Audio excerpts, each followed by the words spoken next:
નમસ્તે મિત્રો, કેમ છો બધા? મજામાં ને? તમારું બધાનું સ્વાગત છે મારી યુટ્યુબ ચેનલ રીતેશ ખત્રી ઓફિશિયલમાં. હું છું રીતેશ ખત્રી અને આ છે મારી ચેનલ રીતેશ ખત્રી ઓફિશિયલ. તો આજે આપણે આ વિડીયોમાં જોવાના છીએ ધોરણ 6 વિષય ગણિત પ્રકરણ 7 અપૂર્ણાંક સંખ્યાઓનો ભાગ 3. તો આ ભાગ 3 ની અંદર આપણે આજે સમઅપૂર્ણાંક અને અપૂર્ણાંકોનું અતિ સંક્ષિપ્ત સ્વરૂપ તે બે ટોપિક વિશે ભણવાના છીએ, તેના વિશે સમજવાના છીએ અને તેના દાખલા ગણવાના છીએ. તો મારા વિડીયોને સંપૂર્ણ જોજો. વિડીયો ગમે તો વિડીયોને લાઈક કરજો, તમારા મિત્રોને શેર કરજો અને મારી યુટ્યુબ ચેનલ રીતેશ ખત્રી ઓફિશિયલને સબસ્ક્રાઇબ જરૂર કરજો, જેથી મારા આવનારા નવા વિડીયોના નોટિફિકેશન તમને મળી રહે અને મને પણ પ્રોત્સાહન મળ્યું રહે.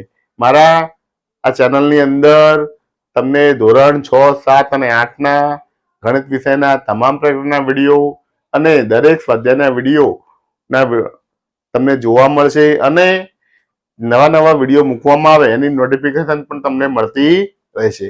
તો તે માટે મારી યુટ્યુબ ચેનલ રીતેશ ખત્રી ઓફિશિયલને સબસ્ક્રાઇબ કરો અને જુઓ આજનો આ વિડીયો. તો ચાલો શરૂ કરીએ અપૂર્ણાંક સંખ્યાઓનો ભાગ નંબર 3. તો તે માટે જોતા રહો મારો વિડીયો. આભાર. નમસ્તે મિત્રો, તો ચાલો હવે શરૂ કરીએ આજનો આ વિડીયો ધોરણ 6 વિષય ગણિત પ્રકરણ 7 અપૂર્ણાંક સંખ્યાઓનો ભાગ નંબર 3. તો ભાગ 3 ની અંદર આપણે શરૂ કરીએ આજનો આ ટોપિક સમ અપૂર્ણાંક. તો સમ અપૂર્ણાંક શું છે તેના વિશે સમજવાનું છે અને તેના દાખલા ગણવાના છે. હવે પેલા શબ્દને સમજી લઈએ. સમ નો મતલબ થાય સરખા અને અપૂર્ણાંક મતલબ સરખા અપૂર્ણાંક. તો કેવી રીતે સરખા અપૂર્ણાંક? તો ચાલો જોઈએ. અહીં એક આકૃતિ આપી છે, આકૃતિના બે ભાગ પાડ્યા અને એક ભાગ આપણે લીધો છે. તો આને આપણે અપૂર્ણાંકમાં શું કહીશું? તો કે 2 માંથી એક ભાગ, એટલે કે 1/2. અહીંયા બીજું લઈએ કે એનો એ જ ભાગ છે પણ આને આપણે 4 ટુકડા કરીએ અને 2 ભાગ લઈએ તો શું કહેવાશે? 4 માંથી એટલે કે 4 માંથી 2 ભાગ. એનો એ જ ટુકડો લઈએ અને આપણે 6 ભાગ કરીએ અને 3 ભાગ લઈએ તો અહીંયા કહેવાશે કે 6 માંથી 3 ભાગ. તો મિત્રો અહીંયા જોઈ શકો તમે કે કાગળ એકનો એક જ છે, ટુકડો એકનો એક જ છે, પરંતુ અહીંયા 2 ભાગ પાડ્યા છે, 4 ભાગ પાડ્યા છે, 6 ભાગ પાડ્યા છે. અહીંયા 2 માંથી 1 ભાગ એટલે અડધો ભાગ લીધો છે, 4 માંથી 2 એટલે અડધા ભાગ લીધો છે, 6 માંથી 3 અડધા ભાગ લીધો છે. તો ત્રણેયમાં લીધેલ ભાગ પણ સરખો છે. તો આ ત્રણ એકબીજાથી કેવા છે? અલગ લાગે છે, દેખાવમાં અલગ છે, સંખ્યામાં અલગ છે, પરંતુ 3 એક્ઝેક્ટ જોવા જાવ તો 3 કેવા છે? સરખા છે.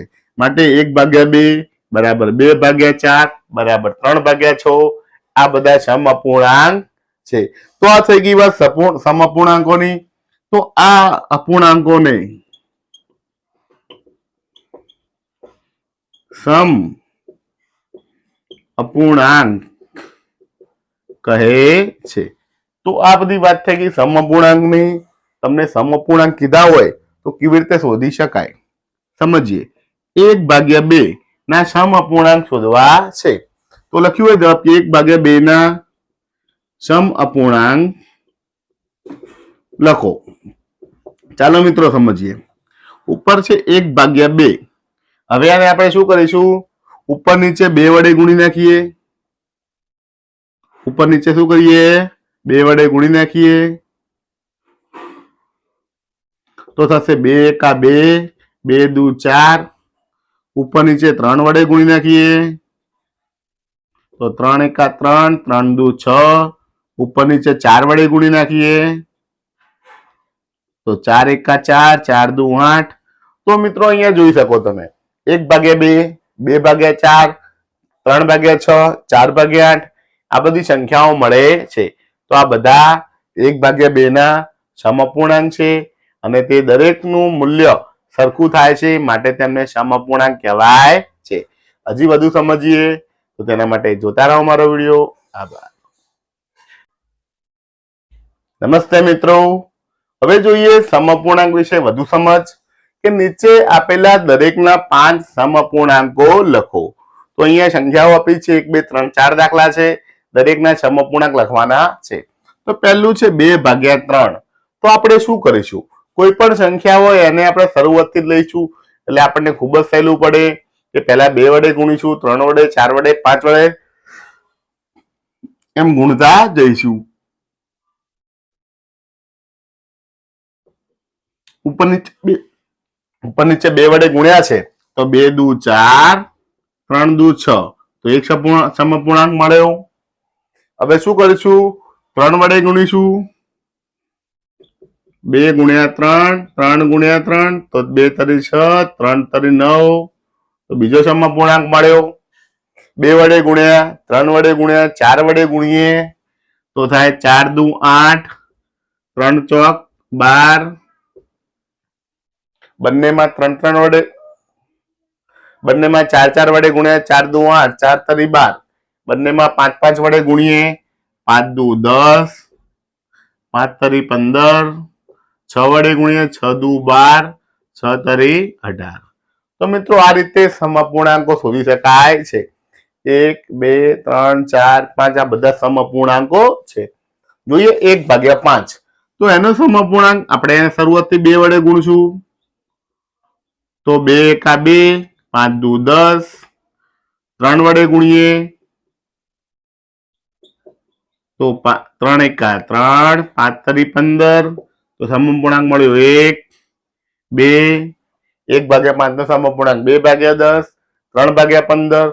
તો ઉપર 2 વડે ગુણ્યા, ઉપર નીચે 2 વડે ગુણ્યા, ઉપર નીચે 3 વડે ગુણ્યા, હવે 4 વડે ગુણીએ તો ઉપર સાથે 4 એકા 4, નીચે થશે 4 પંચા 20, 5 વડે ગુણીએ 5 એકા 5, પાયો પાયો 25, 6 વડે ગુણીએ 6 એકા 6, 6 પચા 30. તો મિત્રો આ રીતે સમઅપૂર્ણાંક શોધી શકાય છે. હજી વધુ દાખલા જોઈએ. 3/5. તો ઉપર નીચે 2 વડે ગુણી નાખીએ તો શું થશે મિત્રો, 3 દુ 6, 5 દુ 10. બીજું જોઈએ 3 વડે ગુણી નાખીએ, 3 તરી 9, 5 તરી 15. તો એક સમઅપૂર્ણાંક મળ્યો.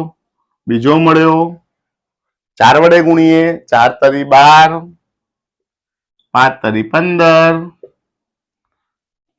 5 વડે ગુણીએ, 5 તરી 15, પાયો પાયો 25. 6 વડે ગુણીએ, 6 તરી 18 અને 6 પંચા 30. તો મિત્રો આ રીતે સમઅપૂર્ણાંક શોધી શકાય છે. હજી જોઈએ ચોથો દાખલો 5/9. તો પહેલા શરૂઆતમાં શું કરીશું આપણે મિત્રો, 2 વડે ગુણીશું, 5 દુ 10, 9 દુ 18.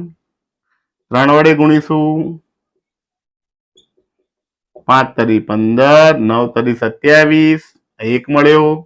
બીજો મળ્યો 4 વડે ગુણીશું, 5 ચોક 20, 9 ચોક 36. 5 વડે ગુણીશું, પાયો પાયો 25, 9 પચા 45. 6 વડે ગુણીશું, 6 પંચા 30, 9 છક 54. તો મિત્રો આ રીતે દરેક સંખ્યાના જેટલા અપૂર્ણાંક શોધવા હોય શોધી શકાય છે. અહીંયા 5 અપૂર્ણાંકની વાત કરી છે. 6 અપૂર્ણાંક, 7 અપૂર્ણાંક, 100 અપૂર્ણાંક, 200 કે 1000 સમઅપૂર્ણાંક શોધવા હોય તો પણ શોધી શકાય છે. માત્ર સંખ્યા અલગ અલગ સંખ્યાઓ ગુણતા જવાનું છે ને જેમ બને એમ આગળ આપણે 6 વડે ગુણ્યા, 7 વડે ગુણવાના, 8 વડે, 9 વડે, 10 વડે, પરંતુ ધ્યાન એટલું રાખવાનું જે સંખ્યા વડે ઉપર ગુણીએ એ સંખ્યા વડે નીચે ગુણવાના છે તો આપણને સમઅપૂર્ણાંક મળી જશે. તો આ થઈ ગઈ વાત સમઅપૂર્ણાંકોની. હવે જોઈએ થોડાક ઉદાહરણ. તે માટે જોતા રહો મારો વિડીયો. આભાર. નમસ્તે મિત્રો. હવે જોઈએ ઉદાહરણ નંબર 3. 2/5 નો સમઅપૂર્ણાંક શોધો જેનો અંશ 6 હોય. તો આપણે અંશ 6 લાવવો છે. અહીંયા અંશ લખીએ આપણે કે 2/5 માં અંશ 2 છે. અંશ 6 લાવવા માટે, અંશ 6 લાવવા માટે 2 ને 3 વડે ગુણવા પડે તો 2 તરી 6, તો 2 તરી 6 થાય. અહીંયા જોયું આપણે કે અંશ 6 લાવવા છે તો આને 3 વડે ગુણવા પડે. અંશને 3 વડે ગુણવા પડે. અંશને 3 વડે ગુણીએ તો છેદને પણ 3 વડે ગુણવા પડે. તો લખી શકાય કે 2/5 માં 5 ને અંશ અને છેદને 3 વડે ગુણતા. ચાલો મિત્રો ગુણી નાખીએ. 2/5 ગુણ્યા 3 ગુણ્યા 3 તો 2 તરી 6 5 તરી 15. તો મિત્રો અહીંયા આવી ગયું છે માગેલ જવાબ. 2/5 આપણે અંશ 6 લાવવો હતું અને છેદ 15 આવી ગયો છે. તો માગેલ અહીંયા લખી શકાય 6/15 એ માગેલ સમઅપૂર્ણાંક છે. તો મિત્રો આ રીતે સમઅપૂર્ણાંક શોધી શકાય છે. જે લાવવો હોય એને જેટલા વડે ગુણીએ, ઉપર જેટલા વડે ગુણીએ એટલા જ વડે નીચે એટલે અંશ અને છેદને સરખી સંખ્યા વડે ગુણવામાં આવે છે. જોઈએ ઉદાહરણ નંબર 4. 15/35 નો સમઅપૂર્ણાંક શોધો જેનો છેદ 7 હોય. અહીંયા છેદ લખી શકાય કે 15/35 માં છેદ 35 છે. હવે 35 ની જગ્યાએ મારે 7 લેવા છે. છેદમાં 7 લાવવા માટે 35 ને 5 વડે ભાગવા પડે તો 5 × 35 થાય. હવે છેદને ભાગીએ છે તો અંશને પણ ભાગવા પડે. તો લખી શકાય અંશ અને છેદને 5 વડે ભાગતા. બંનેને ભાગી દો મિત્રો તો શું થાય? 15/35. બંને બાજુ ભાગી દઈએ. 15/5 નીચે 35/5 તો 5 તરી 15 5 × 35 તો 3/7 આવી ગયું. આપણે છેદ 7 લાવવાનો હતો તો લખી શકાય 3/7 એ માગેલ સમઅપૂર્ણાંક છે. તો મિત્રો આ થઈ ગઈ સમઅપૂર્ણાંકોની. આના વધુ દાખલા જોયા. હજી વધુ સમજ મેળવવાની છે તો તે માટે જોતા રહો મારો વિડીયો. આભાર. નમસ્તે મિત્રો. હવે જોઈએ ઉદાહરણ નંબર 5. 2/9 નો સમઅપૂર્ણાંક શોધો જેના છેદમાં 63 હોય. તો મિત્રો આપણે લખી શકીએ જવાબ 2/9 ના છેદમાં 9 છે.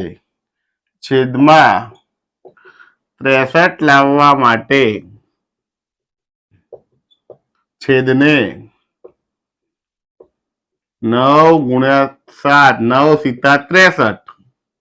તો છેદને કેટલા વડે? 7 વડે ગુણવા પડે.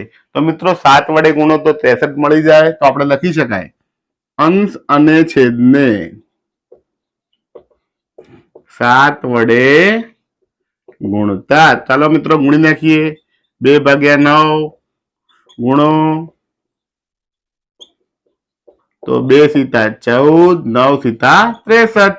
તો લખી શકાય કે 14/63 એ માગેલ સમઅપૂર્ણાંક છે. તો મિત્રો આ રીતે કોઈ પણ દાખલાનો જવાબ શોધી શકાય છે. આ થઈ ગઈ એવા સમઅપૂર્ણાંકોની. હવે અપૂર્ણાંકોના અતિ સંક્ષિપ્ત રૂપ વિશે સમજીએ તો તે માટે જોતા રહો મારો વિડીયો. આભાર.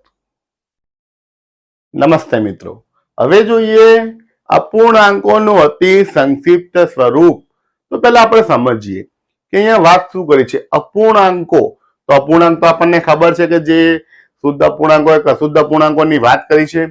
હવે જે પૂર્ણાંક નથી તે અપૂર્ણાંક છે એનું અતિ સંક્ષિપ્ત સ્વરૂપ. અતિ એટલે કે નાનામાં નાનું અને સંક્ષિપ્ત એટલે કે નાનું. અતિ એટલે કે ખૂબ જ નાનું અથવા જેટલું બને તેટલું નાનું સ્વરૂપ આપણે મેળવવાનું છે. અતિ સંક્ષિપ્ત સ્વરૂપ એટલે કે સંખ્યાની અંદર ઉપર નીચે જે સરખા અવયવો આવતા હોય તે અવયવો પાડી અને તેને અવયવ સરખા અવયવોને આપણે ઉડાડવાના છે. એટલે કે એને ભાગાકાર કરીને કાઢવાના છે અને એના આધારે સ્વરૂપ મેળવવાનું છે. ચાલો સમજીએ કેવી રીતે મેળવાય.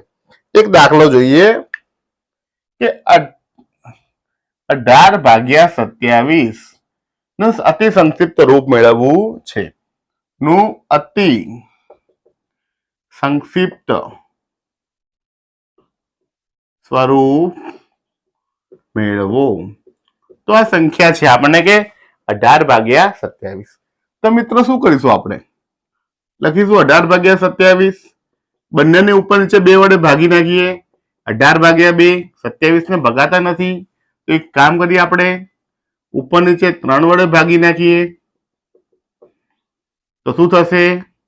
6 તરી 18, 3 નવા 27, 6/9 મળે. 6/9 ને હજી 3 વડે ભાગી નાખીએ. તો 6/3, 3 દુ 6, 3 તરી 9, 2/3. હવે 2/3 એવું છે કે ઉપર નીચે કોઈ સંખ્યા મળે એમ છે નહીં. અહીંયા શું આવી ગયું? તો અહીંયા આપણે જોઈ શકો 2 અને 3 એ અવિભાજ્ય અવયવ આવી ગયા. હવે જયારે અવિભાજ્ય આવી જાય કે જેને કોઈ ભાગી શકાતું નથી, કે જેના અવયવ પર તને અવિભાજ્ય આવી ગયા, એટલે કે છેલ્લું અતિ સંક્ષિપ્ત સ્વરૂપ છે. તો 18/27 અતિ સંક્ષિપ્ત સ્વરૂપ શું આવ્યું? 2/3. આમ કોઈ પણ સંખ્યા, કોઈ પણ અવયવ આપેલા હોય અપૂર્ણાંકના, એના શક્ય તેટલા અવયવ પાડી એને નાનામાં નાનું રૂપ આપીએ કે અવિભાજ્ય સ્વરૂપ સુધી પહોંચાડીએ તો તેને અતિ સંક્ષિપ્ત રૂપ કહેવાય. આ થઈ એક રીતની. બીજી રીત આવી રીતે કરી શકાય કે 18/27 18 ના અવયવ પાડીએ. અવયવ એવા પાડવાના કે અવિભાજ્ય અવયવ પાડવાના. તો સહેલાઈથી આવડી જશે. 3 દુ 6 તરી 18, 27 ના 3 તરી 9 તરી 27, 3 3 3 3. શું વધ્યું મિત્રો? 2/3. તો મિત્રો આ રીતે સહેલાઈથી ખૂબ જ સરળતાથી અતિ સંક્ષિપ્ત રૂપ શોધી શકાય છે. હજી વધુ દાખલા જોઈએ અને વધુ સમજીએ તો વધુ સમજ પડશે. તો તે માટે જોતા રહો મારો વિડીયો. આભાર. નમસ્તે મિત્રો. હવે જોઈએ અતિ સંક્ષિપ્ત રૂપના વધુ દાખલા, વધુ અલગ રીત કે કેવી રીતે શોધી શકાય. તો અહીંયા વાત છે કે 36/54 નું અતિ સંક્ષિપ્ત રૂપ મેળવો. તો આપણે એક પછી એક ભાગાકાર કરીએ તો દાખલો લાંબો થઈ જાય. એની જગ્યાએ આપણે અવયવ પાડી દઈએ કે 36 ના અવયવ અને 54 ના અવયવ. તો અવયવ પાડીએ. 2 દુ 4 તરી 12 તરી 36. કોઈને એમ થાય કે સાહેબ આવું ફાવે એવું નથી, ઘણું લાંઘરું પડે છે, લાંબુ પડે છે. સાચી વાત છે. તો આપણે આને બીજી રીત પણ કરી શકાય કે 36 આપણને યાદ રહે કે 4 નવા 36 અને 9 6 54. આટલું તો આપણને આવડી જાય. હજી અવયવ પાડો. 4 ના પડે 2 દુ 4, 3 તરી 9, 9 ના પડે 3 તરી 9, 6 ના પડે 2 તરી 6. તો મિત્રો તમને જે ઘડીઓ આવડતો એ ઘડીઓ લખી નાખવાનો ને પછી એના અવયવ નાના પાડવાના. તો ખૂબ જ સરળતાથી અવયવ પડી જાય. ને જ્યાં સુધી અવિભાજ્ય અવયવ ના પડે ત્યાં સુધી અવયવ પાડવાના. તો તમારો દાખલો ખૂબ જ સહેલો લાગશે. હવે ઉપર નીચે સરખા અવયવ ઉડાવી દો. 2 2 3 3 3 3. શું વધ્યું? 2/3. તો અતિ સંક્ષિપ્ત રૂપ મળી જાય. બીજી એક રીત છે કે 36 અને 54 નો ગુસા શોધી નાખો. અહીંયા ગુસા કેટલો આવશે મિત્રો? તો 18 ગુસા છે. કેવી રીતે? 18 નો ઘડિયો બોલો. 18 દુ 36, 18 તરી 54. તો બંનેને 18 વડે ભાગી નાખો. 36/54, 36/18, 54/18. તો 18 દુ 36, 18 તરી 54. તો પણ અતિ સંક્ષિપ્ત રૂપ મળી જાય. તો આ બીજી રીત છે. જેને જે રીત ફાવે તે રીતે દાખલો ગણી શકે છે.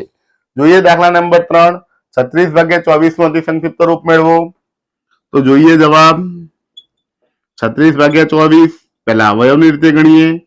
કોઈને ઘડિયો આવડે કે છાયો છાયો 36 અને 24 માં 8 તરી 24. તો હવે અવયવ પાડો. 6 ના પડે 2 તરી 6, 6 ના પડે 2 તરી 6, નીચે 8 ના પડે 2 દુ 4 દુ 8 ને 3 એમના એમ. ઉપર નીચે ઉડાવી દો. 2 જાય 2 જાય, 3 જાય 3 જાય, 2 જાય 2 જાય. શું વધ્યું મિત્રો? 3/2. તો 3/2 મળ્યો એ 36/24 નું અતિ સંક્ષિપ્ત સ્વરૂપ છે.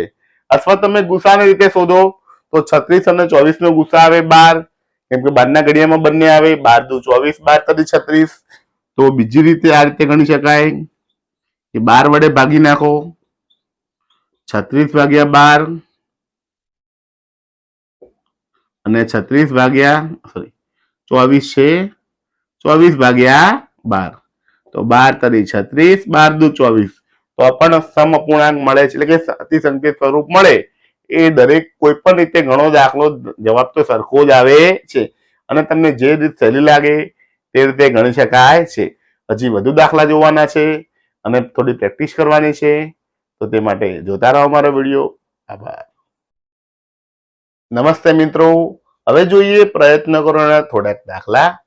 પ્રશ્ન નંબર 1, અપૂર્ણાંકોનું અતિ સંક્ષિપ્ત સ્વરૂપ આપો. નંબર 1, 15 ભાગ્યા 75. તો અહીંયા આપણે શું કરીશું કે શક્ય તેટલા અવયવો પાડીશું. 5 તરી 15, 75 ના 15 50 75, 5 તરી 15, 5 તરી 15 50 75, 5 5 3 3 ગયા. ઉપર શું વધ્યું મિત્રો? ઉપર કઈ નથી વધ્યું એટલે 1 લખાશે. નીચે આવશે 5. તો અતિ સંક્ષિપ્ત સ્વરૂપ મળ્યું 1 ભાગ્યા 5. બીજો દાખલો જોઈએ. 16 ભાગ્યા 72. 8 દુ 16, 8 નવા 72. અહીંયા તો આપણને ડાયરેક્ટ દેખાય છે કે 8 8 ઉડી જાય. આગળ અવયવ પાડવાની જરૂર નથી, કારણ કે શું આવ્યું? 2 આવી ગયા. નીચે 9, 3 તરી 9, નીચે 2 આવે જ નહીં, માટે જવાબ આવશે 2 ભાગ્યા 9. ત્રીજો દાખલો 17 ભાગ્યા 51. તો ઉપરથી 17, નીચે 17 તરી 51. 17 17 જાય, ઉપર કઈ ના વધે એટલે 1 આવે, નીચે આવે 3. તો તેનો સમઅપૂર્ણાંક અતિ સંક્ષિપ્ત રૂપ મળ્યું 1 ભાગ્યા 3. જોઈએ ચોથો દાખલો 42 ભાગ્યા 28. 42 છે તો આપણે લખીએ 7 છક 42, 7 ચોક 28. હજી અવયવ પાડીએ. 6 ના 2 તરી 6, 4 ના 2 દુ 4, 7 ગયા 7 ગયા, 2 ગયા 2 ગયા. શું વધ્યું મિત્રો? 3 ભાગ્યા 2. જોઈએ પાંચમો દાખલો 80 ભાગ્યા 24. તો 80 માં થશે 40 દુ 80, 12 દુ 24. હજી અવયવ પાડીએ. 20 દુ 40, 12 ના 6 દુ 12. હજી અવયવ પાડીએ. તો મિત્રો આ 2 2 2 2 ઉડી ગયા. 20 ભાગ્યા 6 વધ્યા. 20 ના અવયવ પાડીએ. 5 દુ 10 દુ 20. 6 ના પડ્યા. 2 તરી 6, 2 ગયા 2 ગયા. તો ઉપર શું વધ્યું મિત્રો? 2 ને 5, તો 5 દુ તો વધે અને ગણીને કાંઈ 10, અને નીચે વધ્યા 3. હવે જુઓ તો છેદ ઉડતા નથી, માટે અતિ સંક્ષિપ્ત રૂપ આવશે 10 ભાગ્યા 3. આ થઈ ગયું પ્રશ્ન નંબર 1 નું સોલ્યુશન. હવે જોઈએ પ્રશ્ન નંબર 2. 49 ભાગ્યા 64 તેના અતિ સંક્ષિપ્ત રૂપમાં આપો. તો લખીએ જવાબ. 49 ભાગ્યા 64. ચાલો મિત્રો અવયવ પાડીએ. 7 ભાગ્યા 7, નીચે 32 અથવા 16 ચોક 64. ચાલો મિત્રો અવયવ પાડીએ. 7 ભાગ્યા 7, 16 ના પડશે 4 ચોક 16 ગુણ્યા 4. ચાલો મિત્રો અવયવ પાડીએ. 4 ના પડશે 2 દુ 4, બીજા 4 ના પડશે 2 દુ 4, બીજા 4 ના પડશે 2 દુ 4. તો મિત્રો જોઈ શકાય કે ઉપર નીચે કઈ ઉડતું નથી. ઉપર 7 અને 7 આવે છે, નીચે 2 આવે છે. કોઈ પણ છે સરખા છે નહીં, માટે વધ્યું એ અતિ સંક્ષિપ્ત રૂપ જ ગણાય. તો 27 શું થાય? 49 અને થશે 64. તો મિત્રો આમ 49 ભાગ્યા 64 માં ઉપર નીચે કોઈ પણ છેદ ઉડતા નથી, માટે 49 ભાગ્યા 64 એ એના અતિ સંક્ષિપ્ત રૂપમાં જ છે એવું કહેવાય. તો આ થઈ ગઈ વાત પ્રયત્ન કરવાના દાખલાની, અને ભાગ 3 અહીં પૂર્ણ થાય છે. નમસ્તે મિત્રો, તો આજે આપણે આ વિડીયોની અંદર જોયું ધોરણ 6 વિષય ગણિત પ્રકરણ 7 અપૂર્ણાંક સંખ્યાઓનો ભાગ નંબર 3. ભાગ નંબર 3 ની અંદર આપણે સમઅપૂર્ણાંક વિશે શીખ્યા, તેના દાખલા ગણ્યા, તેની સમજ મેળવી, અને પછી અપૂર્ણાંકોનું અતિ સંક્ષિપ્ત રૂપ સમજ્યા, તેના દાખલા ગણ્યા અને તેના પ્રયત્ન કરોના દાખલા પણ ગણ્યા. તો તમને મારા દાખલા ગમ્યા હોય, મારી કોઈ રીત ગમી હોય, સમજાવવાની રીત ગમી હોય અને તમને દાખલા ગણતા આવડ્યું હોય તો મારા વિડીયોને જરૂરથી લાઈક કરજો, તમારા મિત્રોને શેર કરજો અને મારી યુટ્યુબ ચેનલ રીતેશ ખત્રી ઓફિશિયલને સબસ્ક્રાઇબ જરૂર કરજો, જેથી મારા આવનારા નવા વિડીયોના નોટિફિકેશન તમને મળી રહે અને મને પણ નવા વિડીયો બનાવવાનું પ્રોત્સાહન મળ્યું રહે. તો વિડીયો જોવા માટે આપ સૌનો આભાર. જય હિન્દ, જય ભારત.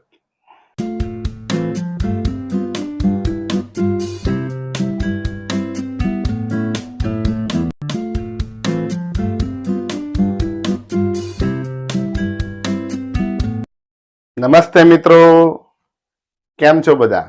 મજામાં ને? તમારું બધાનું સ્વાગત છે મારી યુટ્યુબ ચેનલ રીતેશ ખત્રી ઓફિશિયલમાં. હું છું રીતેશ ખત્રી અને આ છે મારી YouTube channel Ritesh Khatri official. આજે આપણે આ વિડીયોમાં જોવાના છીએ ધોરણ 6 વિષય ગણિત પ્રકરણ 7 અપૂર્ણાંક સંખ્યાઓનો ભાગ નંબર 4. ભાગ નંબર 4 ની અંદર આપણે સમછેદી અપૂર્ણાંક અને વિષમછેદી અપૂર્ણાંક વિશે સમજીશું, તેના દાખલા ગણીશું અને તેના વિશે પૂરતી માહિતી મેળવીશું. તો વિડીયોને સંપૂર્ણ જોવા વિનંતી છે. વિડીયો જોઈને તમે સમછેદી અપૂર્ણાંક અને વિષમછેદી અપૂર્ણાંક વિશે પૂરતી માહિતી મેળવી શકશો.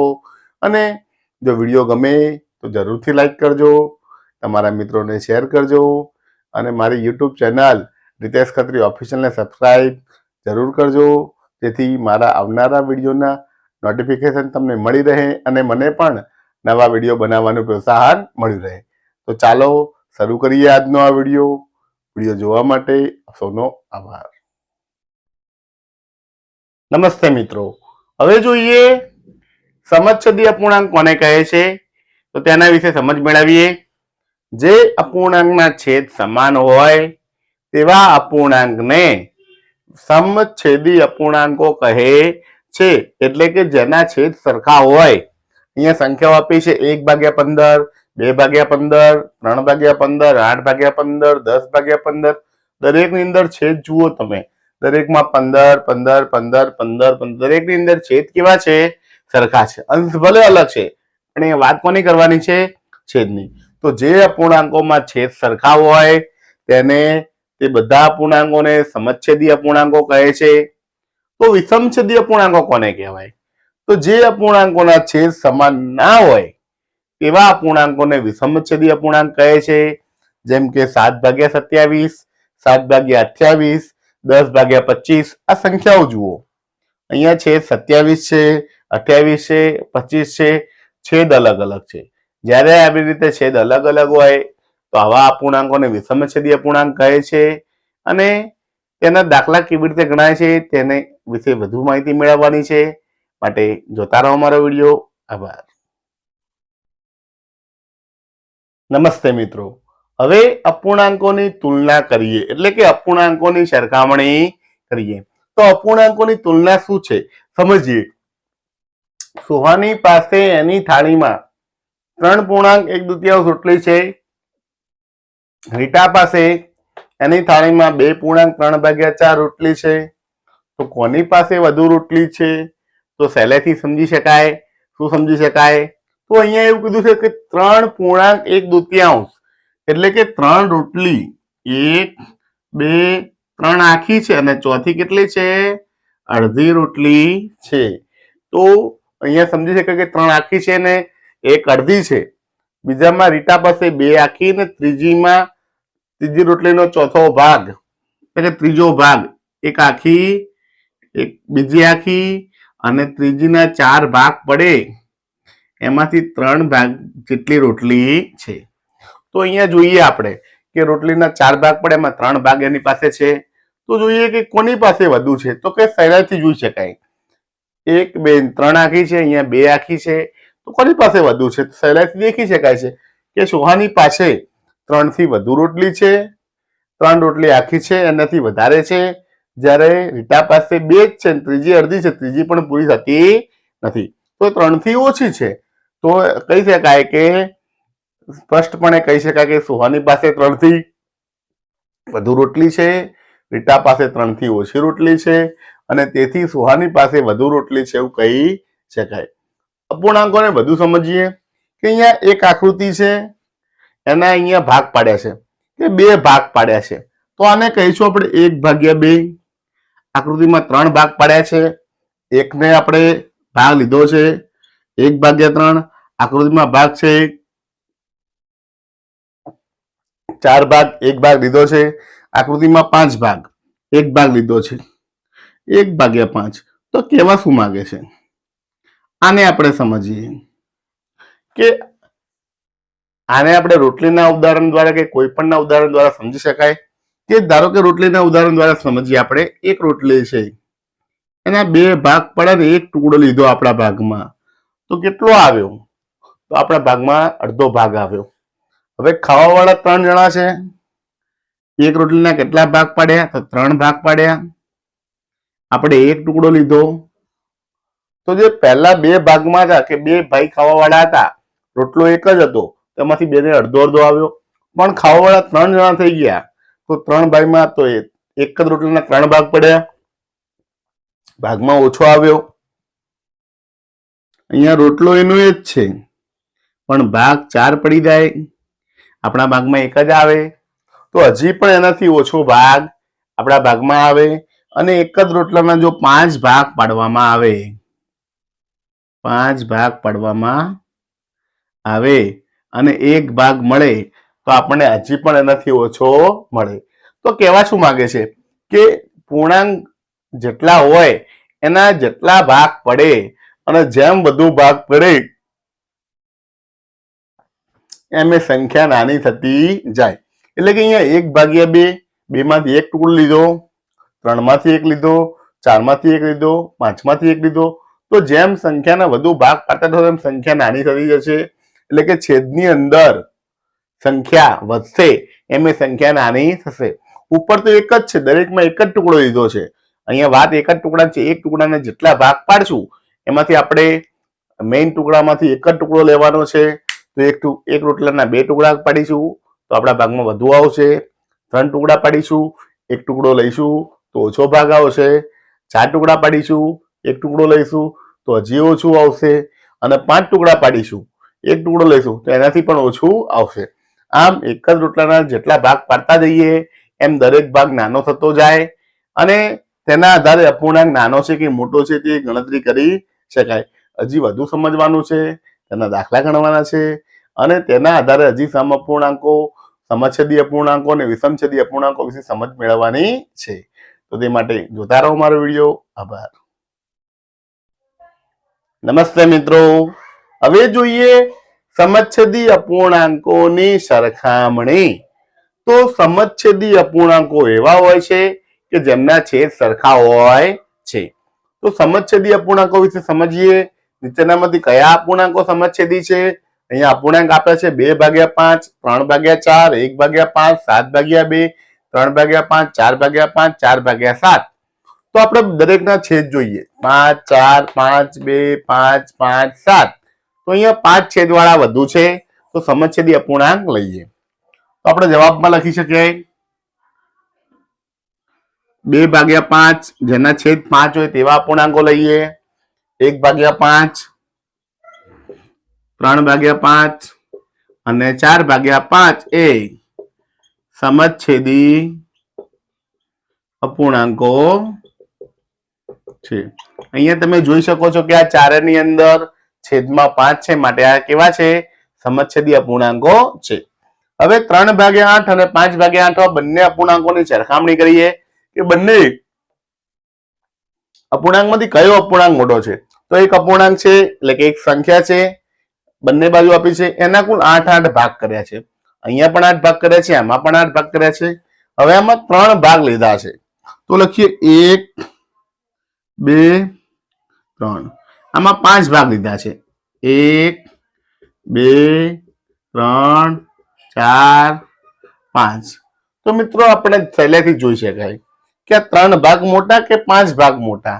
તો આપણને સરળતાથી ખબર પડી જાય કે આ 5 ભાગ મોટા છે, આમાં આવશે. કેવી રીતે? કે અહીંયા છેદ સરખો છે. જ્યારે છેદ સરખો હોય, સમછેદી અપૂર્ણાંક હોય ત્યારે અંશ મોટો હોય, સંખ્યા મોટી કહેવાય. તો લખી શકાય કે જ્યારે છેદ સમાન હોય ત્યારે અંશ મોટો હોય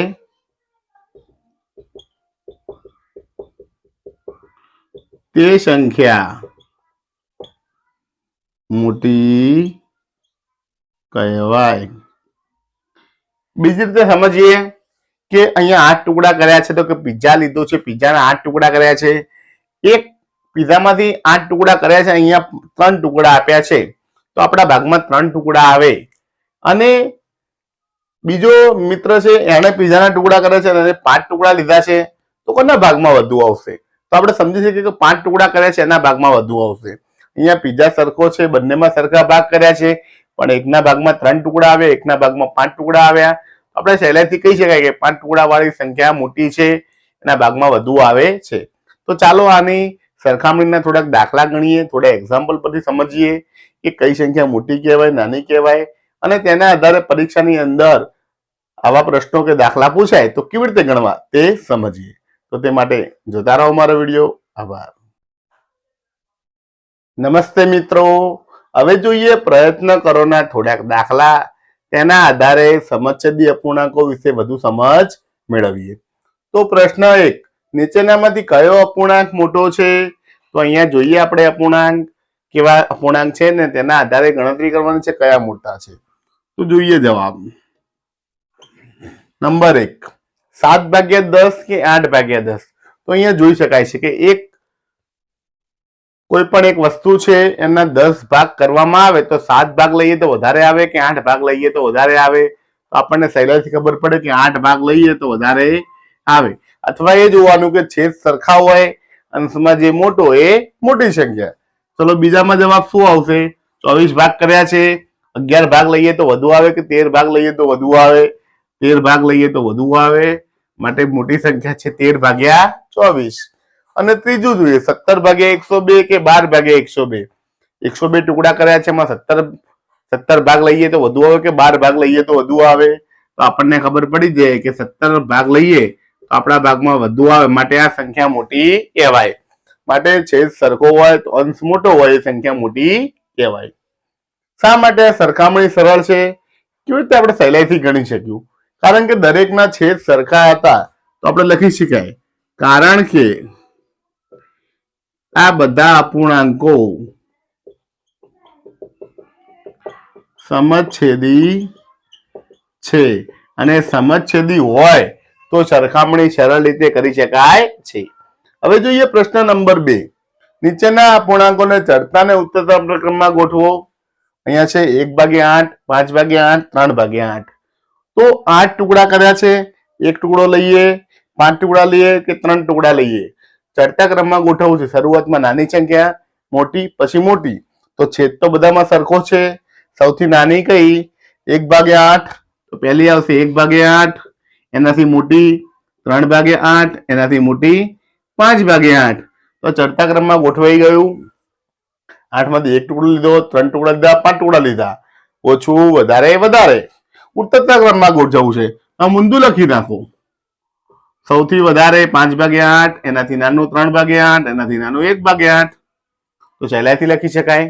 જોઈએ ઉદાહરણ નંબર 2, દરેકના છેદમાં 5 છે. 1/5, 11/5, 4/5, 3/5, 7/5. દરેકના છેદમાં 5 છે, તો ઉપરની સંખ્યા જુઓ અને ચડતા ક્રમમાં ગોઠવો. સૌથી પહેલા નાની સંખ્યા 1/5, પછી આવશે 3/5, પછી આવશે 4/5, 7/5 અને 11/5. આ થઈ ગયો ચડતો ક્રમ, નાનાથી મોટી સંખ્યા. ઉતરતા ક્રમમાં ઊંધું લખવાનું. મોટી સંખ્યા પહેલા 11/5, 7/5, 4/5, 3/5, 1/5. તો આ થઈ ગયો જવાબ. જોઈએ ત્રીજો દાખલો. દરેકના છેદમાં 7 છે. 1/7, 3/7, 13/7, 11/7 અને 7/7. ઉપરથી સંખ્યા જોતા જઈએ. 1/7, 3/7, 7/7, 11/7 અને 13/7. તો આ રીતે મિત્રો ચડતા ક્રમમાં. તો તો ઉતરતા ક્રમમાં ઊંધું લખવાનું છે. 13/7, 11/7, 7/7, 3/7 અને 1/7. તો મિત્રો આ રીતે સહેલાઈથી અપૂર્ણાંક કયો મોટો છે તે શોધી શકાય છે અને ચડતા ક્રમમાં અને ઉતરતા ક્રમમાં સહેલાઈથી ગોઠવી શકાય છે. તો સમછેદી અપૂર્ણાંકો બહુ સરળ છે, પરંતુ વિષમછેદી અપૂર્ણાંકોને વધુ સમજવાના છે. તો હવે જોઈએ વિષમછેદી અપૂર્ણાંકો. તો તે માટે જોતા રહો મારો વિડીયો. આભાર. નમસ્તે મિત્રો, હવે જોઈએ વિષમછેદી અપૂર્ણાંક. એટલે કે વિષમછેદી અપૂર્ણાંકો કોને કહે છે? તો જે અપૂર્ણાંકોના છેદ અલગ અલગ હોય તેવા અપૂર્ણાંકોને વિષમછેદી અપૂર્ણાંકો કહે છે. તો વિષમછેદની અંદર જે સરખા અંશવાળા વિષમછેદી અપૂર્ણાંકો છે તેના વિશે થોડુંક જોઈએ. 1/3 અને 1/5 વિષમછેદી અપૂર્ણાંકો છે. અહીંયા જોઈએ તો અંશ સરખા છે, અંશ સરખા છે પણ છેદ સરખા નથી. બીજું એક ઉદાહરણ જોઈએ, 2/3 અને 3/5 આ વિષમછેદી અપૂર્ણાંકો છે. આમાં અંશ અને છેદ બંને અલગ અલગ છે. તો કઈ સંખ્યા મોટી છે, 1/3 કે 1/5? અહીંયા અંશ સરખો છે તો કઈ સંખ્યા મોટી કહેવાય? કેવી રીતે જાણી શકાય? તો અહીંયા જોઈએ કે એક ચોરસ ટુકડો છે અથવા એક રોટલી છે અથવા કોઈ પણ એક વસ્તુ છે, એના 3 ભાગ કરી એક ભાગ લઈએ આપણે, તો કેટલો ભાગ આપણા હાથમાં આવે? અને એક ટુકડો લઈએ એના 5 ભાગ કરીએ, કેટલો ભાગ? એક ભાગ લઈએ તો આપણે કેટલા ભાગમાં આવે? તો અહીંયા 3 ભાગ કર્યા છે, એ ટુકડો મોટો ભાગમાં આવશે. ટુકડાના 5 ભાગ કર્યા છે, નાનો ટુકડો હાથમાં આવશે. સાદી ભાષામાં સમજીએ કે સફરજનના જો 3 ટુકડા કરવામાં આવે તો આપણા ભાગમાં મોટો ટુકડો આવે, એક જ ટુકડો લેવાનો છે. પણ સફરજનના 5 ટુકડા કરવામાં આવે તો એ ટુકડો આપણા ભાગમાં નાનો આવશે. તો આપણે કહી શકાય કે 1/3 એ મોટું છે. તો 1/3 માં એક ભાગને 3 સરખા ભાગમાં વહેંચવામાં આવે છે. 1/5 માં એક ભાગને 5 સરખા ભાગમાં વહેંચવામાં આવે છે. તો સરખા ભાગ કરતા 1/3 1/5 કરતા મોટો છે એવું કહી શકાય. માટે 1/3 મોટા છે 1/5. અહીં 1/3 એ 1/5 કરતા મોટો અપૂર્ણાંક છે. તો આ થઈ ગઈ વાત સરખા અંશવાળા વિષમછેદી અપૂર્ણાંકોની, કે જો બે અપૂર્ણાંકોનો અંશ સરખો હોય, અંશ સરખો હોય અને છેદ જુદો જુદો હોય, તો જે અપૂર્ણાંકનો છેદ નાનો હોય, છેદ નાનો હોય તે અપૂર્ણાંક મોટો કહેવાય. તો આમાં મિત્રો આપણે એટલું યાદ રાખવાનું છે કે જ્યારે છેદ સરખો હોય, અંશ મોટો, એ સંખ્યા મોટી, અંશ મોટો તે સંખ્યા મોટી. અને જ્યારે અંશ સરખા હોય ત્યારે છેદ નાનો તે સંખ્યા મોટી કહેવાય. તો આ થઈ ગઈ વાત વિષમછેદી અપૂર્ણાંકોની. હજી વધુ સમજીએ, તેના દાખલા ગણીએ. તો તે માટે જોતા રહો મારો વિડીયો. આભાર. નમસ્તે મિત્રો, હવે જોઈએ વિષમછેદી અપૂર્ણાંકોના થોડાક ઉદાહરણ. નીચેના અપૂર્ણાંકોને ચડતા અને ઉતરતા ક્રમમાં ગોઠવો. તો અહીંયા આપણને અલગ અલગ ઉદાહરણ આપ્યા છે, 1, 2 ને 3. ચાલો જોઈએ પહેલું ઉદાહરણ. 2/1, 2/13, 2/9, 2/5 અને 2/7. દરેકમાં જુઓ છેદ અલગ અલગ છે, માટે વિષમછેદી છે, પરંતુ દરેકના અંશ સરખા છે.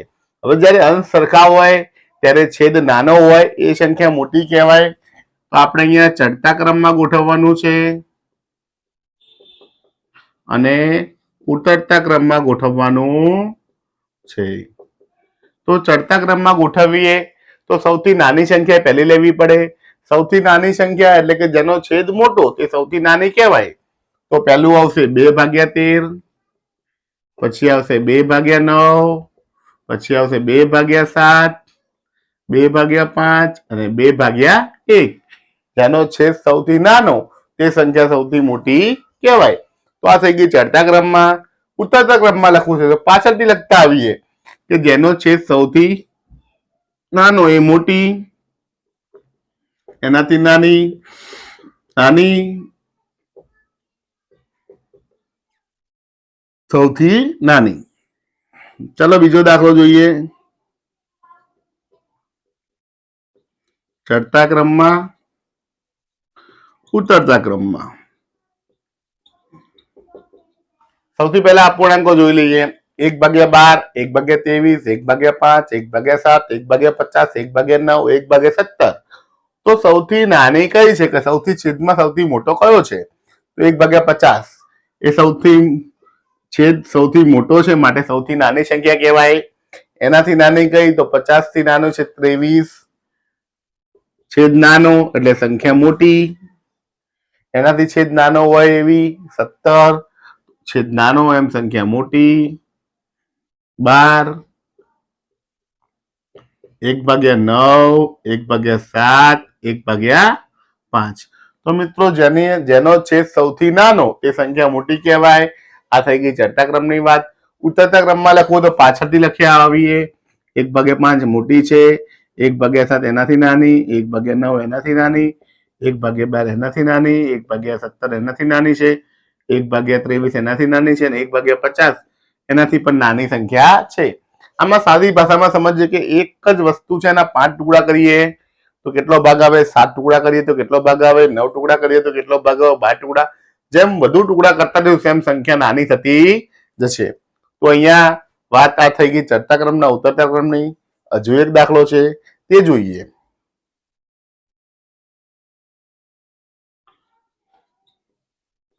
અહીંયા અંશ સરખો છે માટે આપણે સરળતાથી લખી શકાય છે. જોઈએ 3/7, 3/11, 3/5, 3/2, 3/13, 3/4, 3/17. તો સૌથી છેદ મોટો 3/17 તો એ સૌથી નાની કહેવાશે. એનાથી મોટી 3/13, એનાથી મોટી 3/11, એનાથી મોટી 3/7, એનાથી મોટી 3/5, એનાથી મોટી 3/4, એનાથી મોટી 3/2.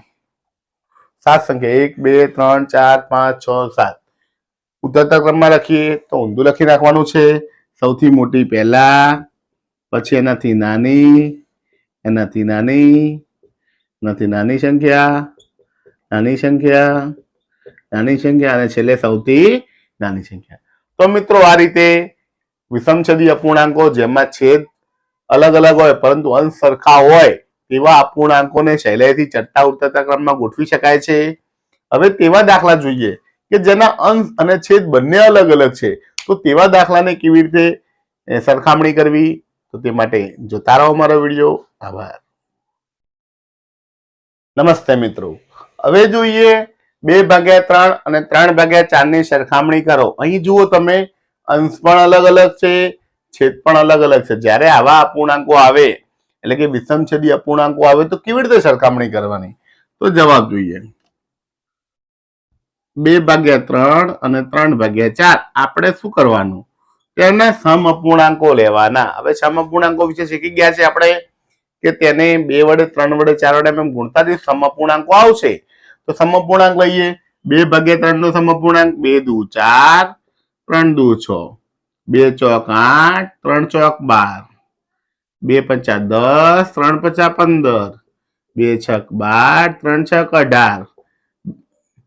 ચલો આટલા લઈએ. નીચે ગણીએ. હવે 3 અને 4, 3/4 ના સમ અપૂર્ણાંક લઈએ તો 2 વડે ગુણીએ 3 દુ 6, 4 દુ 8, 3 વડે ગુણીએ 3 તરી 9, 4 તરી 12, 3 પછી 5 વડે ગુણીએ 3 પચા 15, 4 પચા 20,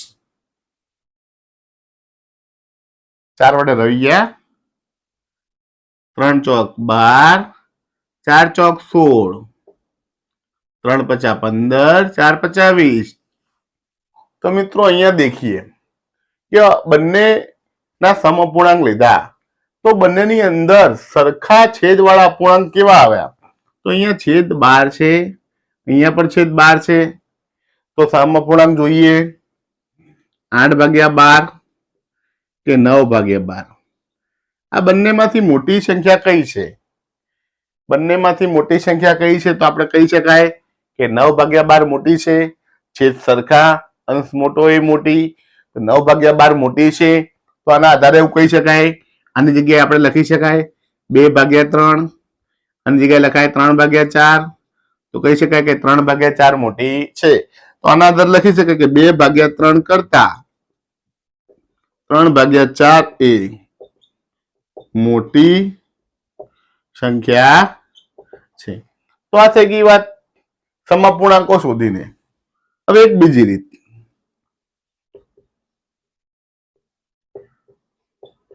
2/3 અને 3/4. તો નીચે છેદનો લસા લઈ લઈએ. 3 અને 4 નો લસા થાય 3 અને 4 નો લસા 3 ચોક 12 કેટલા થાય 12. તો બંનેના છેદમાં 12 લાવી દઈએ. આના છેદમાં 12 લાવીએ. 3 ચોક 12 નીચે 4 વડે ઉપર 4 વડે ગુણો 2 ચોક 8 3 ચોક 12. બીજી સંખ્યા છે 3 ભાગ્યા 4 આના છેદમાં 12 લાવીએ. 3 વડે ગુણીએ તો ઉપર પણ 3 વડે ગુણાય.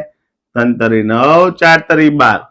તો ડાયરેક્ટ આપણને સંખ્યા જવાબ મળી જાય છે. સમઅપૂર્ણાંકો શોધવાની જરૂર પડતી નથી. આ રીતે પણ શોધી શકાય છે. લસા લઈને ઝડપથી શોધી શકાય છે. હવે આના આધારે ખબર પડી જાય કઈ સંખ્યા મોટી છે. તો આપણે લખી શકીએ કે 8 ભાગ્યા 12 કરતા 9 ભાગ્યા 12 મોટી છે. માટે 2 ભાગ્યા 3 કરતા 3 ભાગ્યા 4 સંખ્યા મોટી છે તેવું કહી શકાય. તો આ થઈ ગઈ વાત વિષમછેદી અપૂર્ણાંકોની. હવે તેના ઉદાહરણના દાખલા જોઈએ. તો તે માટે જોતા રહો મારો વિડીયો. આભાર. નમસ્તે મિત્રો, હવે જોઈએ ઉદાહરણ નંબર 6. 4 ભાગ્યા 5 અને 5 ભાગ્યા 6 ની સરખામણી કરો. તો આપણે જોઈ શકીએ કે 4 ભાગ્યા 5 અને 5 ભાગ્યા 6 તો છેદમાં 5 અને 6 નો લસા લેવો પડે. લસાથી સહેલાઈથી ગણી શકાય. 1/5 છે, 1/6 છે. તો 5 6 30 લસા આવે 30. બંનેની સંખ્યાની અંદર આપણે છેદ 30 લાવીએ. તો 4 ભાગ્યા 5 છે, છેદમાં 30 લાવવા છે. કેટલા વડે ગુણાય? તો 5 6 30. નીચે 6 વડે ગુણો તો ઉપર પણ 6 વડે ગુણાશે. 4 6 24. 5 6 30. બીજી સંખ્યા છે 5 ભાગ્યા 6. તો 6 ને કેટલા વડે ગુણીશું? 5 વડે. તો ઉપર પણ 5 વડે ગુણાશે. પાયો પાયો 25. 5 6 30. તો આના આધારે આપણને ખબર પડે કે કઈ સંખ્યા મોટી છે, 24 ભાગ્યા 30 કે 25 ભાગ્યા 30. આપણે કે 30 ટુકડામાંથી 24 ટુકડા લઈએ વધારે કે 25 ટુકડા લઈએ વધારે? તો 25 ટુકડા વાળું વધારે છે. માટે 4 ભાગ્યા 5 કરતા 5 ભાગ્યા 6 એ મોટી સંખ્યા કહેવાય. તો આ થઈ ગયું ઉદાહરણ નંબર 6 નું સોલ્યુશન. તો એ ઉદાહરણ નંબર 7. 5 ભાગ્યા 6 અને 13 ભાગ્યા 15 ને સરખાવો. તો અહીંયા 6 અને 15 નો લસા લેવો પડે. હવે અહીંયા 15 છક 90 કરાય નહીં, કારણ કે લસા કેવી રીતે આવે? આનો છે 3 દુ 6 અને 15 ના થાય 3 5 15. 3 3 સરખા છે. 3 ગુણ્યા 2 ગુણ્યા 5. 3 દુ 6 50 30. લસા કેટલો આવે મિત્રો? 30. તો બંનેના અવયવો પાડવા પડે. અવયવોની અંદર જે સરખા અવયવો એક જ વાર ગણાય તો લસા આપણને સરળતાથી મળી જાય. તમે ભાગાકારની રીતે પણ કરી શકો છો. આ સાદી રીત છે. હવે જોઈએ કે બંનેના છેદમાં 30 લાવીએ. 5 ભાગ્યા 6 તો 5 ભાગ્યા 6 ની અંદર 6 5 30. નીચે 5 વડે ઉપર 5 વડે 5 25 5 6 30. 13 ભાગ્યા 15 તો 15 ને કેટલા વડે ગુણીશું? 15 દુ 30. નીચે 2 વડે ઉપર પણ 2 વડે 13 દુ 26 15 દુ 30. સેમ દાખલાના જેવો જ છે. તો જોઈએ 25 ભાગ્યા 30 મોટા કે 26 ભાગ્યા 30 મોટા? આપણને ખબર પડી જાય કે 26 ભાગ્યા 30 મોટા કહેવાય. તો આના આધારે એવું કહી શકાય 5 ભાગ્યા 6 કરતા 13 ભાગ્યા 15 એ સંખ્યા મોટી છે એવું કહી શકાય. તો આ થઈ ગઈ ઉદાહરણ નંબર 6. ઉદાહરણ નંબર 7 નું સોલ્યુશન. અને પ્રકરણ 7 અપૂર્ણાંક સંખ્યાઓનો ભાગ 4 અહીં પૂર્ણ થાય છે. નમસ્તે મિત્રો, તો આજે આપણે વિડીયોની અંદર જોયું કે ધોરણ 6 વિષય ગણિત પ્રકરણ 7 અપૂર્ણાંક સંખ્યાઓનો ભાગ નંબર 4 જોયો. ભાગ નંબર 4 ની અંદર સમછેદી અપૂર્ણાંક જોયા, વિષમછેદી અપૂર્ણાંક જોયા અને તેને લગતા દાખલા ગણ્યા, ચડતા ઉતરતા ક્રમમાં જોયા અને છેલ્લે વિષમછેદી અપૂર્ણાંકોની અંદર અંશ અને છેદ અલગ અલગ હોય તેવા અપૂર્ણાંકોની પણ સરખામણીના દાખલા ગણ્યા. તો તમને મારો આ વિડીયો ગમ્યો હોય, કંઈક સારું લાગ્યું હોય, વિડીયોની ગણતરી, વિડીયોમાં દાખલાઓની ગણતરી કંઈક સારી લાગી હોય, તમને દાખલા ગણતા આવડ્યું હોય તો મારા વિડીયોને જરૂરથી લાઈક કરજો, તમારા મિત્રોને શેર કરજો અને મારી યુટ્યુબ ચેનલ રીતેશ ખત્રી ઓફિશિયલને સબસ્ક્રાઇબ જરૂર કરજો, જેથી મારા આવનારા વિડીયોના નોટિફિકેશન તમને મળી રહે અને મને પણ વિડીયો બનાવવાનું પ્રોત્સાહન મળ્યું રહે. તો વિડીયો જોવા માટે આપનો આભાર. જય હિન્દ, જય ભારત.